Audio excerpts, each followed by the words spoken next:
नमस्कार मित्रांनो, TRC मराठीमध्ये तुमचं सर्वांचं स्वागत. तर मित्रांनो, मराठी मनोरंजन विश्वातील लोकप्रिय अभिनेता कुशल बद्रिकेचा आज वाढदिवस. कुशलने विविध भूमिकांमधून प्रेक्षकांचं मन जिंकलंय. कुशलने चला हवा येऊ द्याच्या माध्यमातून स्वतःमधील विनोदी अभिनेत्याला सिद्ध केलं. याशिवाय यूट्यूबर स्ट्रगलर्सला या वेबसिरीजच्या माध्यमातून कुशलने सर्वांना खळखळून हसवलं.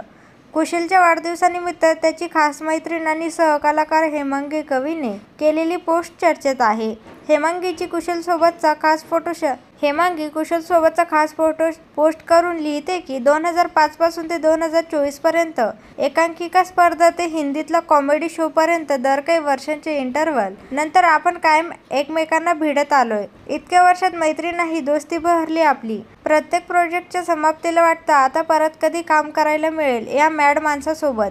आणि नियती काही ना काही घेऊन येतेच आपल्यासाठी. या नियतीची अशीच कृपादृष्टी राहो आपल्यावर. बाकी तू कलाकार, दोस्त, माणूस म्हणून किती सॉलिड आहेस हे आपल्यातील 20 वर्षे साक्षी देतच आहे आणि पुढे देत राहील. सो जास्त काही कौतुकास्पद लिहित नाही. एवढंच म्हणेन, आज 32वं लागलं तुला, तेव्हा जरा जपून. हेमांगीने जी पोस्ट लिहिली त्यानंतर अनेकांनी या पोस्टला पसंती दिली असून कुशलला वाढदिवसाच्या खूप शुभेच्छा दिल्या आहेत. कुशलच्या वर्क फ्रंटबद्दल सांगायचं तर तो चला हवा येऊ द्याच्या नवीन सीझनमधून पुन्हा एकदा प्रेक्षकांच्या भेटीला आला आहे.